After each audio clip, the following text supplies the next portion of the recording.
Israel और Hamas के बीच जारी जंग में बंदूकों और बमों की आवाज थमने वाली है। दोनों के बीच सीज फायर समझौता हो चुका है। इस समझौते के मुताबिक एक तरफ इजरायली बंधकों की रिहाई होगी तो दूसरी तरफ इजराइल की कैद से हमास के आतंकी छोड़े जाएंगे। दरअसल सीज फायर की इस डील तक जितनी मुश्किलों से पहुंचा गया है, उसके बाद के हालात में उतने ही खतरे बताए जा रहे हैं, क्योंकि इतिहास रहा है कि जब जब हमास ने बंधकों का सौदा किया है, इजराइल पर वो सौदा भारी पड़ा है। आज की रिपोर्ट में समझौते की पूरी पड़ताल करेंगे और साथ ही बताएंगे डील के वो 5 डेंजर, लेकिन इसमें छिपे हैं और कितने 7 अक्टूबर। इजराइल हमास डील का खतरा, जंग का छिपा एजेंडा।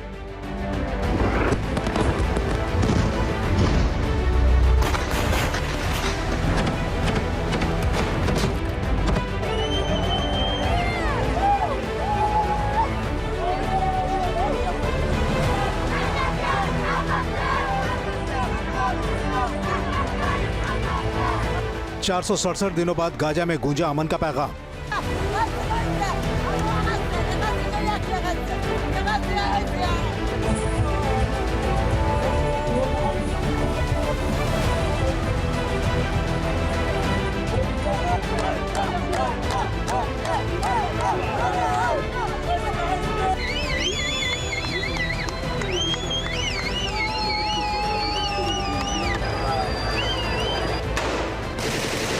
एक 126 दिनों बाद क्या फिर वही होगा अंजाम?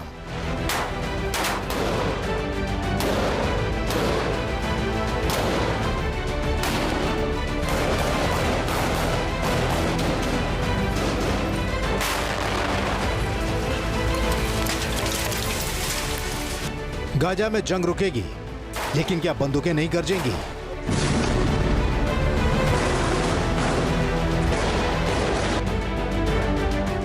हमास के पास 4 महीने का वक्त इजराइल के लिए क्यों है घातक?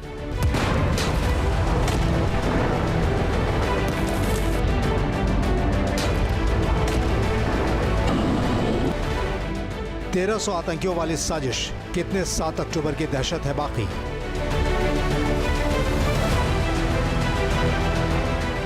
पंद्रह महीने तक हमास की जड़ें खोदने के बाद, गाजा को मुर्दों के शहर में तब्दील करने की तमाम कोशिशों के बाद और यहूदी मुल्क के बतौर इजराइल को धरती से मिटाने की कस्में खाने के बाद अब एक ऐसी डील हुई है जिसे देखकर उम्मीद जाहिर की जा रही है कि गाजा का वजूद अभी कायम रहेगा।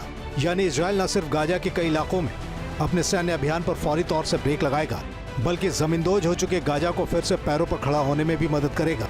दरअसल इजराइल और हमास के बीच इस जानलेवा जंग को रोकने के लिए शांति समझौते पर मुहर लग गई है।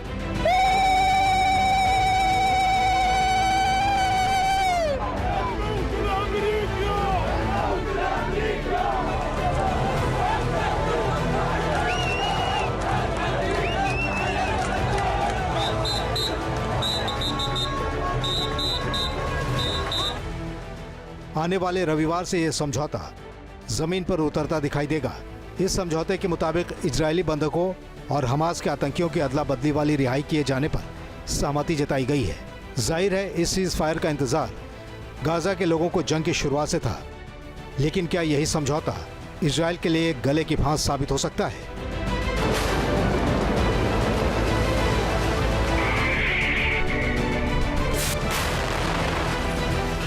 सीज फायर को लेकर एक तरफ गाजा में खुशियां मनाई जा रही हैं,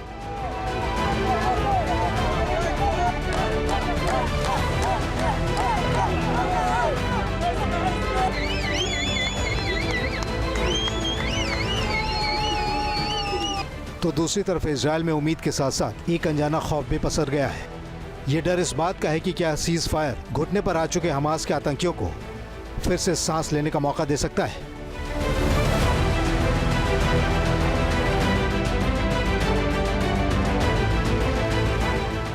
इजराइल बंधकों के बदले हमास के जिन आतंकियों की रिहाई करने पर राजी हुआ है, उनमें से कईयों ने इजराइल को मिटाने की कस्में खाई थीं और अब वो फिर से इजरायली जेलों से आजाद होकर गाजा में हमास की अगली साजिशों का हिस्सा हो सकते हैं।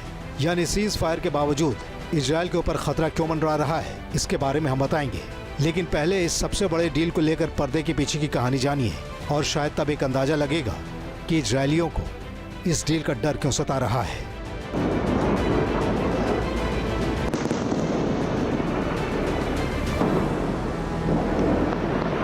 इजराइल और हमास के बीच जंग रोकने की इस डील को समझौते के मुताबिक 3 स्टेज में पूरा किया जाएगा। इसमें 42 दिनों के 3 स्टेजेस होंगे, यानी 126 दिनों तक गाजा में बमबारी से लेकर इजरायली जो तमाम मिलिट्री अभियान हैं उनको रोककर रखेगा। डील के फेज 1 को देखिए। हमास इजराइल के 33 बंधकों को छोड़ेगा। इनमें महिलाएं होंगी, साथ ही साथ महिला इजरायली सैनिक होंगी, बच्चे होंगे और 50 साल से ज्यादा उम्र के जो आम नागरिक हैं, जो सिविलियंस हैं, वो होंगे। पहले स्टेज में इजराइल अपने एक आम बंधक के बदले हमास के 30 कैदियों को रिहा करने पर राजी हुआ है। इसके साथ ही इजराइल हमास की कैद में मौजूद अपनी एक जो महिला सैनिक है उसकी रिहाई पर 50 कैदियों को जेल की कैद से हमास रिहा करेगा। इस डील में इजराइल गाजा पट्टी के रिहायशी इलाकों से अपने सैनिकों को वापस बुलाएगा। इसके अलावा विस्थापित हुए जो फिलिस्तीनी हैं उनकी वापसी तय की जाएगी। साथ ही गाजा के जो पीड़ित हैं उनके लिए सहायता मुहैया कराई जाएगी। इस शांति समझौते में यह कहा गया है कि 42 दिन के जो दूसरे गाजा है, दूसरे में जो गाजा है, जो दूसरा स्टेज है, वहां पूर्ण शांति पर जो सहमति है वो बनेगी। इसके अलावा दूसरे फेज में हमास इजराइल के बाकी बंधकों को भी अपनी कैद से छोड़ देगा और इसके बदले इजराइल गाजा से अपने सैनिकों को पूरे तौर से हटाने की प्रक्रिया शुरू कर देगा।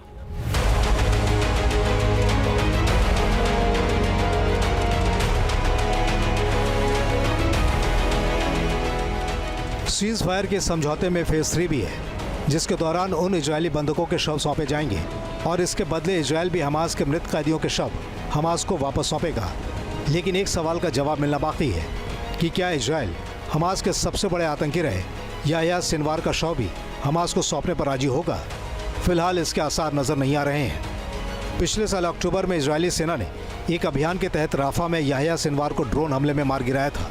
मौत से पहले जख्मी सिनवार के आखिरी वक्त का ड्रोन वीडियो भी सामने आया था, लेकिन उस वक्त सिनवार की मौत के बाद इजरायल के प्रधानमंत्री बेंजामिन नेतन्याहू ने कह दिया था कि याह्या सिनवार की मौत का मतलब जंग का खात्मा नहीं है। हालांकि अब तस्वीर बदलती नजर आ रही है। इजरायल सीज फायर पर अपनी सहमति जता रहा है, लेकिन इस सहमति ने बेंजामिन नेतन्याहू सरकार के सामने भविष्य का सवाल खड़ा कर दिया है।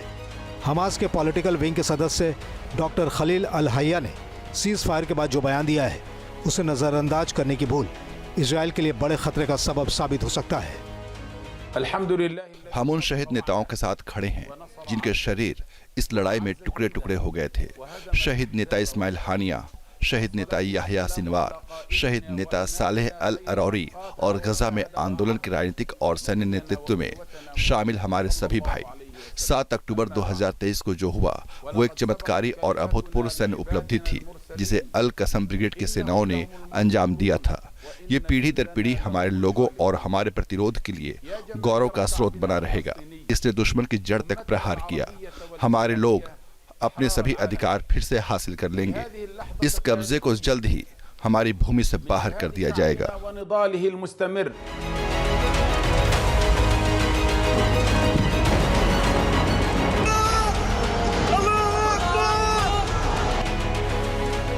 हमास की तरफ से दिए गए इस बयान में धमकियां साफ साफ सुनाई दे रही हैं। जाहिर है सीज फायर के समझौते में इजरायल को लेकर जिस खतरे की बात की जा रही है या फिर कहा जा रहा है कि हमास के आतंकी जब इजरायल की जेलों से बाहर होंगे तब और कितने 7 अक्टूबर जैसे अंजाम इजरायली लोगों को देखना पड़ सकता है।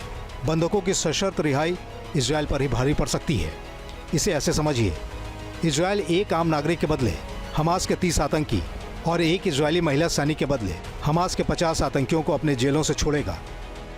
इस लिहाज से देखा जाए तो इजरायल हमास के करीब 1300 आतंकियों को रिहा करेगा, जो गाजा में मौजूद हमास के दूसरे आतंकियों के साथ वापस फिर से मिल जाएंगे। हैरानी इस बात की है कि रिहा किए जाने वाले हमास के कई आतंकियों को इजरायली अदालतें उम्र कैद की सजा दे चुकी हैं। ऐसे में इजरायल के लिए खतरा यही है कि हमास के आतंकियों की रीग्रुपिंग इजरायल के खिलाफ चल रहे बड़े आतंकी अभियानों को और मजबूती देगा। हमास और इजराइल के बीच में पीस समझौता हो जाने के बाद भी इजराइल के ऊपर से खतरा कम नहीं हुआ है। कारण ये है कि हमास ग्रुप ने अपने आप को रीग्रुप कर लिया है। काफ़ी दिनों की शांति के बाद पिछले 14 दिनों में कुछ नए रिक्रूट्स के साथ मिलके हमास के लड़ाकों ने हिट एंड रन टैक्टिक्स के आधार पर हमले किए हैं और 10 इजरायली सैनिक उसमें मारे भी गए हैं। और इन हमलों में वो छोटे हथियारों का यानी कि केवल एंटी टैंक मिसाइल या गन्स का इस्तेमाल कर रहे हैं।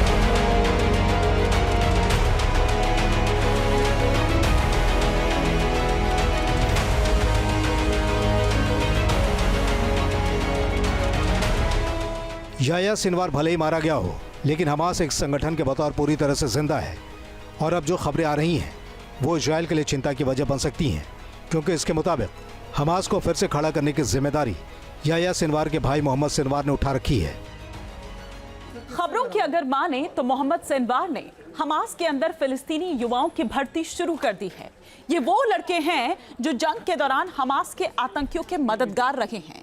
ऐसे में मोहम्मद सिनवार के लिए सीज फायर किसी बड़े मौके से कम नहीं है, जब वो इजराइल से छोड़े जाने वाले हमास के आतंकियों को भी अपनी नुमाइंदगी वाले हमास का हिस्सा आसानी से बना सकता है।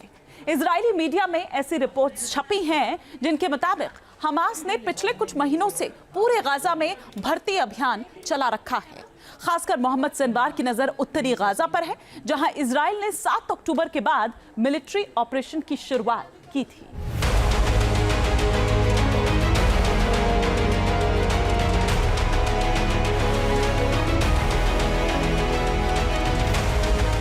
हमास की वापसी की इस कोशिश को लेकर कहा जा रहा है कि मोहम्मद सिनवार हजारों की संख्या में नए लड़ाकों की भर्ती कर रहा है। मोहम्मद सिनवार और इजरायली जेल से छोड़े जाने वाले हमास के आतंकी अगर मिलते हैं तो फिर इजराइल पर अगले कुछ महीनों के बाद हमले का खतरा कई गुना बढ़ सकता है। मोहम्मद सिनवार क्यों हमास को और भी मारक और हमलावर बना सकता है, इसे समझिए। 50 साल का मोहम्मद सिनवार याह्या सिनवार का छोटा भाई है। दोनों सिनवार कम उम्र में ही हमास में शामिल हो गए थे। याह्या सिनवार से अलग मोहम्मद सिनवार कभी भी इजराइल के कब्जे में नहीं रहा है, इसलिए इजरायली सेना को मोहम्मद सिनवार के बारे में ज्यादा जानकारी नहीं है। अपने लोगों में शैडो के नाम से मशहूर मोहम्मद सिनवार ने ज्यादा समय हमास की अंदरूनी रणनीतियों को तय करने में बिताया है। हमास का नया मुखिया बनने से पहले मोहम्मद सिनवार अल कसम ब्रिगेड के टॉप कमांडर में शामिल था। इजराइल और हमास के बीच शांति समझौते की कामयाबी अगर तय भी हो जाती है, तब भी मोहम्मद सिनवार इजराइल के लिए सिरदर्द साबित हो सकता है। दरअसल मोहम्मद सिनवार इजराइल के सैनिकों की किडनैपिंग की साजिश रचने के लिए जाना जाता है।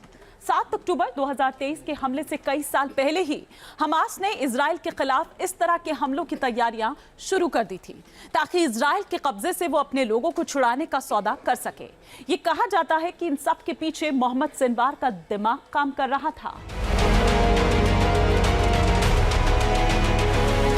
दरअसल हमास का इतिहास रहा है कि जब भी उसने इजराइल के साथ बंधकों के बदले अपने आतंकियों को इजराइल की जेल से निकलवाने में कामयाब हुआ है, उसने इजराइल पर पूरी ताकत से हमला किया है।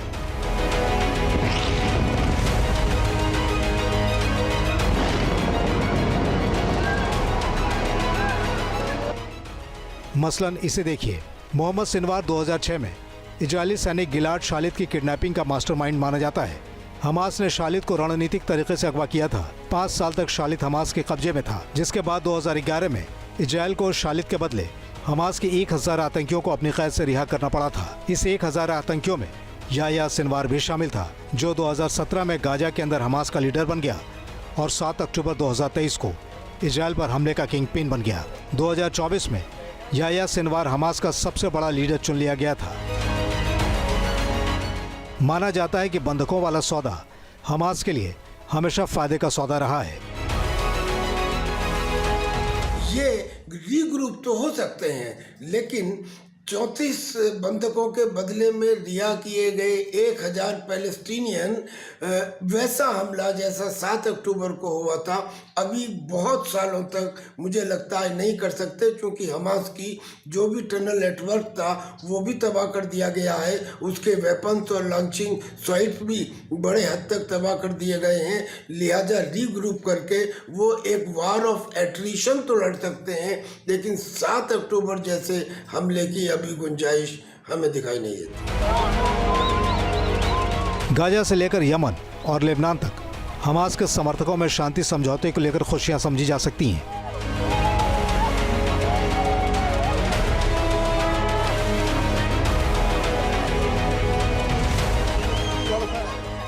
आम गाजा निवासी को तो अपनी जान की फिक्र है, लेकिन हमास अगली साजिशों में जुट सकता है। काउंटर टेररिज्म गाइड का आकलन है कि 2023 अक्टूबर में हमास के खिलाफ जंग शुरू होने से पहले हमास के आतंकियों की संख्या करीब 25,000 थी, लेकिन अब यह संख्या तकरीबन 17 से 18,000 रह गई है। यानी हमास को अभी भी हल्के में लेना एक लापरवाही भरी चूक हो सकती है। हालांकि ये अभी तय नहीं हुआ है कि इजराइल अपने कब्जे से हमास के नुखबा फोर्स के आतंकियों को छोड़ेगा या नहीं।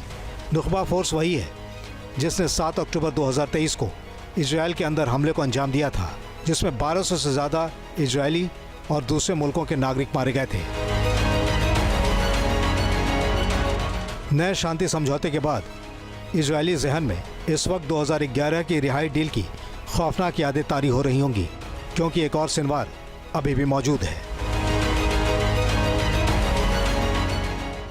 Team news nation.